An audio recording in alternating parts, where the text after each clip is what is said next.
था, खुला रहना भी चाहिए, क्योंकि तुम्हारी, अब हम बताने वाले हैं कि दुनिया के लोग तुम्हारे पीछे से, भाई बाबा बात ऐसी है कि तुमसे अमेरिका नहीं संभल रहा है, तुम्हारे आने के बाद से अमेरिका पूरा डालमडोल हो गया है। देखिए इंटरेस्टिंग बात बताते हैं, ट्रंप के काल में भारत और अमेरिका के संबंध बहुत बढ़िया थे, बाइडेन माने जाते थे अमेरिका विरोधी, लेकिन पूरे 4 साल में कुछ कर नहीं पाए, रशिया यूक्रेन के चलते, फिर इजराइल हमास के चलते।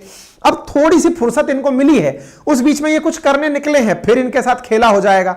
अमेरिका को अपनी नीतियां बदलनी पड़ेंगी। ये वो लोग हैं जिन्होंने कभी, इनकी पार्टी के लोगों ने इंडिया पर प्रतिबंध लगाए थे। अब देखो इनकी एब्सेंस में हम आपको यह बताते हैं कि दुनिया में क्या क्या हो गया, अर्थात अमेरिका के नीचे से कोई अमेरिका की गद्दी सरका के ले गया, अर्थात इसके वर्चस्व को दुनिया में सबसे पावरफुल देश माना जाता है अमेरिका। लेकिन अब इसको चुनौती देने के लिए दुनिया में कैसे यूनिटी होती जा रही है, आप वो देखिए। सबसे पहली तो आप ये तस्वीर देखें जिसमें कि आप देखते हैं किंग सलमान को। भाई साहब ये जो है ना, है तो प्रिंस सलमान, लेकिन किंग ही कहिए, क्योंकि सऊदी अरब इन्हीं के इशारे पर चलता है। हालांकि यह माना जाता था कि सऊदी अरब, यूएई, कतर, बहरीन, ये वो देश हैं जो अमेरिका के बिल्कुल आधी कटी रोटी हैं। अमेरिका ने कहा ऐसा करो तो ये वैसा ही करेंगे। लेकिन भाई साहब इन्होंने हाल ही में खेला बदल दिया है। कैसे? अभी इजराइल हमास कॉन्फ्लिक्ट जो हुआ, उसमें अमेरिका द्वारा इजराइल को जो समर्थन दिया गया खुलेआम, उस पर ये गल्फ के लोग कुछ बोले नहीं, लेकिन हल्के से इन्होंने वो सब कर दिखाया जो कि अमेरिका को बहुत चुभ रहा था। जैसे प्रिंस सलमान के साथ बैठे हुए शी जिनपिंग को देख सकते हैं, चीन को बुलाकर इन्होंने इतना जवाब का रिसेप्शन दिया कि भाई साहब पुतिन गदगदा, वो शी जिनपिंग गदगदा गए। अच्छा, इसके बाद में और क्या हुआ? हाल ही में मैंने 2 दिन पहले इस विषय पर सेशन किया है कि भाई साहब पुतिन जो हैं वो खुद भी हाल ही में यूएई और यहां जाकर आ गए। पहले यह माना जाता था कि जो गल्फ कंट्रीज हैं ये अमेरिका की बपौती हैं, अमेरिका का कंट्रोल है इन पे। शी जिनपिंग का यहां पर पहुंचना और उसके बाद पुतिन का पहुंचना, और पुतिन का तो भाई साहब क्या भव्य स्वागत हुआ था।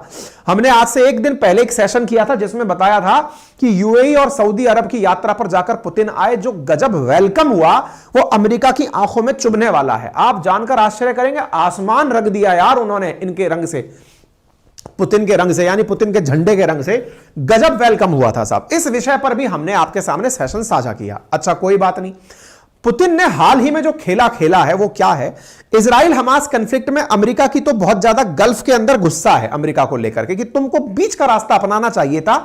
इजराइल हमास में जब पता है कि 2 स्टेट सॉल्यूशन है तो काहे नहीं अपनाए? कोई बात नहीं। ईरान जिसने ये पूरा हमला प्रायोजित करवाया था, उसके रईसी को तो भाई साहब पुतिन ने वहां बुला लिया। आप इंटरेस्टिंग देखो, 7 दिसंबर को पुतिन की, मतलब 6 दिसंबर को पुतिन की यात्रा होती है, इन दोनों से मिलते हैं और ईरान के प्रमुखिया को खुद रूस बुला लेते हैं, भैया वहीं चले आओ बात करेंगे।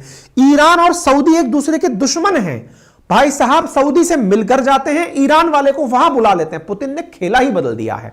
आप कहेंगे पुतिन के खेले से हमें क्या लेना? अरे हम तो एक अंदाजा दे रहे हैं आपको कि अमेरिका के सामने ही लोग उसकी वफादारी से बाहर निकल रहे हैं। चलो एक उदाहरण आपको कम पड़ गया, दूसरा देते हैं। जापान, जिसने सेकेंड वर्ल्ड वॉर के बाद यह कसम खाई थी कि वो वेपन नहीं रखेगा, अमेरिका ही उसकी सुरक्षा की जिम्मेदारी लेगा, उस तक को अमेरिका से विश्वास हट गया। आप जानकर आश्चर्य करेंगे, हाल ही में सेकेंड वर्ल्ड वॉर के बाद सबसे ज्यादा उसने अपने पास मिलिट्री बिल्डअप तैयार कर लिया है जापान ने कहा सुनो भैया तुमसे ना हो पाएगा, तुम हमारी हिफाजत नहीं कर पाओगे, हम अपनी हिफाजत खुद कर लेंगे। आप इससे अंदाजा लगाओ, नॉर्थ कोरिया से टेंशन देख करके जापान ने और साउथ कोरिया ने अमेरिका से अलग हटके अपना बिल्ट तैयार करना शुरू कर दिया है। बोले भाई बात ऐसी है अमेरिका वालों, तुम्हारी प्रेजेंस में कोई हमारी बत्ती लगा जाए हमें वो बर्दाश्त नहीं है, हम अपनी सुरक्षा खुद करेंगे भाई।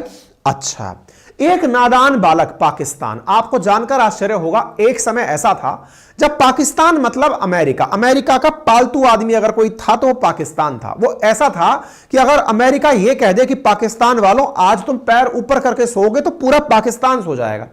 यार उस तक को यह समझ में आ गया कि यार इनके साथ जाने का मतलब नहीं है। पाकिस्तान ने साथ छोड़ा और चीन की गोदी में जा बैठा। और तो और छोड़ो, ब्रिक्स समिट के अंदर अब क्या है ना, ब्रिक्स जो था, जो भारत के साथ साथ रशिया, ब्राजील, चाइना और साउथ अफ्रीका का 5 देशों का समूह था, अब यह समूह अपने आप में अमेरिका विरोधी समूह बनता जा रहा है, क्योंकि रशिया अब इसमें सऊदी अरब को, यूएई को, ईरान को, साथ में पाकिस्तान को, इन सब देशों को एंट्री देने जा रहा है कि हम सब अब एक हो जाते हैं। पश्चिम अलग पूर्व अलग, दोनों पूरा पश्चिम की लड़ाई लड़ेंगे। इस प्रकार की यहां पर टेक्निक चल रही है। चलो और बताते हैं।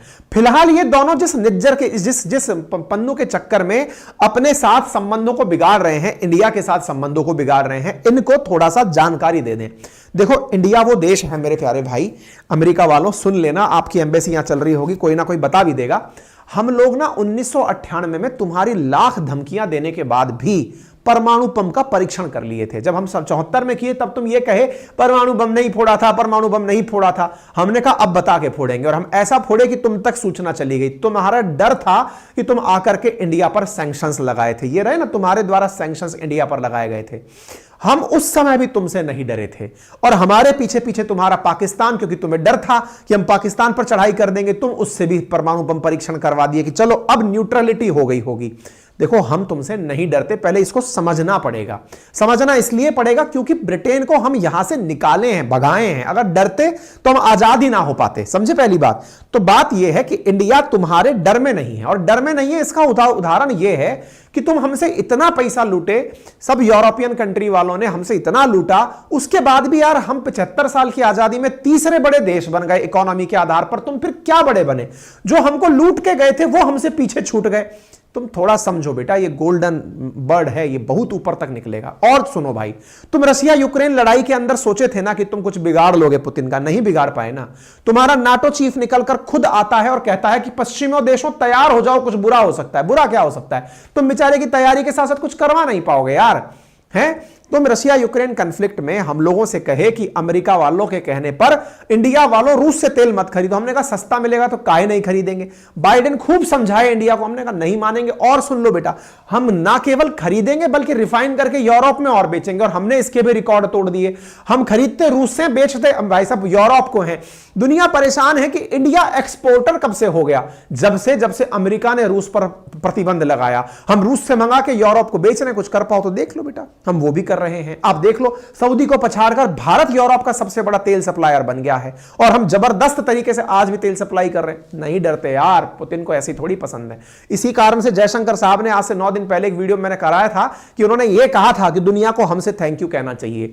क्यों कहना चाहिए? क्योंकि हमने दुनिया को सस्ते दामों पर तेल उपलब्ध कराया है। अगर इंडिया भी उस स्थिति में आ जाता कि रूस से तेल नहीं खरीदेगा, और इंडिया के पीछे पीछे इतने देश खरीदने निकल पड़े भाई साहब, जिससे दुनिया में तेल का भाव मैनेज रह गया। अदरवाइज गल्फ वॉर के समय दुनिया में जो आर्थिक मंदी आई थी, जिसके चलते G20 बना था, तुम क्या चाह रहे थे? वैसी स्थिति वापस आ जाए, इंडिया ने होने नहीं दिया। इसलिए जयशंकर साहब ने कहा भी था थैंक यू बोलिए हमें। अच्छा, मजा आ रहा है ना आप लोगों को? अच्छा, बीच में रोक करके मैं थोड़ा टोक देता हूं आपको, आनंद बहुत आ रहा है। अगर आनंद आ रहा है तो मैं 1 सेकंड के लिए पॉज ले लेता हूं। थोड़ा सा राइट हैंड कॉर्नर पर जाइए ना, सब्सक्राइब का बटन है, थोड़ा आनंद और भी बचा है। एक बटन है सब्सक्राइब का जिसकी कोई फीस नहीं है, वीडियो की बगल में सब्सक्राइब का बटन है। आप आते जाते भूल जाते हैं, आप करना ही भूल जाते हैं, करिए ना फटाफट। जाइए वीडियो के साइड में देखिए, एक सब्सक्राइब का बटन है, लाल कलर का है, क्लिक कर दीजिए।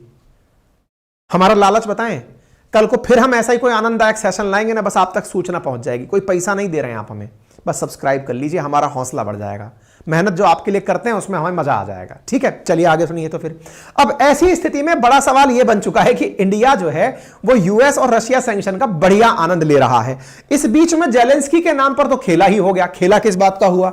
जेलेंस्की को लेकर अमेरिका ने बढ़िया फील्डिंग जमाई थी। कैसे फील्डिंग जमाई थी? हमसे यह कहा था, जिस तरह की G20 समिट के अंदर बाली में इंडोनेशिया के अंदर जेलेंस्की को बुलाया गया था, इंडिया वालों तुम भी G20 की बैठक जो दिल्ली में हो रही है उसमें जेलेंस्की को बुलाओ। हमने साफ साफ कह दिया, साहब सॉरी हम नहीं कर पाएंगे। क्यों? बाली बाली था, हम इंडिया वाले हैं, दिल्ली दिल्ली है। जयशंकर साहब ने धमका दिया था इनको, तो भाई जेलेंस्की आ नहीं पाया। और कितना बताएं कि तुम्हारी कितनी अंतरराष्ट्रीय रूप से तुम्हारी बात को लोग नहीं मान रहे। तुम अगर वाकई में वर्चस्व वाले हो ना अमेरिका, तो तुम्हारी बात लोगों को माननी चाहिए, तुमसे लोगों को डरना चाहिए। कोई डर नहीं रहा है यार तुमसे। पाकिस्तान तो तुमको छोड़कर चाइना गोदी में बैठ गया, हमसे क्या तुलना करोगे तुम? हैं तुम ये जो भेज रहे हो FBI का आदमी सुरक्षित चला जाएगा, ऐसा ना हो इसका भी हवाई जहाज खराब हो जाए, हमारे यहां पर गाड़ियां पलट जाती हैं। खैर खोलिए, कोई बात नहीं। फिलहाल के लिए तुमने हमसे खूब इस तरह की दिक्कतें खड़ी करवाई कि बेटा तुम्हारी G20 को सफल नहीं होने देंगे।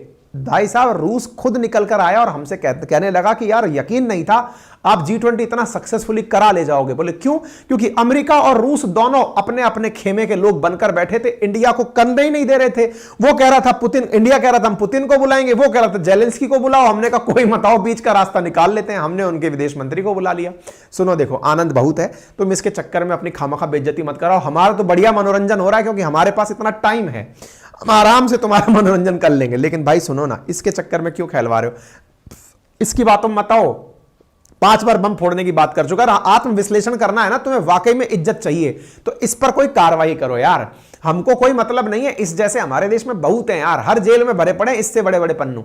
उन सबका कहीं ना कहीं इलाज चल रहा है और कोई ना कोई सरकार आएगी, कोई ना कोई इलाज कर देगा, कोई ना कोई अज्ञात आएगा, दिमाग सरक जाएगा, कर जाएगा। लोड नहीं है हमें, बहुत हैं हम यार, 2-4 कम भी हो जाएंगे फर्क नहीं पड़ेगा। मुद्दा ये तुम संभलो, तुम्हारे इसके चक्कर में बेइज्जती काहे करा रहे हो यार? संभलो अपने आप को। इंडिया वो है जो तुमसे धमकता नहीं है गुरु, समझ जाओ। और साथ में इंडिया उसी के खड़ा होता है जिसने इंडिया का साथ दिया है, ठीक है ना? यही कारण है कि आज तक हम रूस के साथ खड़े हैं, क्योंकि एक टाइम रूस हमारा साथ दिया था। अगर तुम वाकई में चाहते हो ना इंडिया का साथ चाहिए तो थोड़ा सा कड़वी घूंट पीना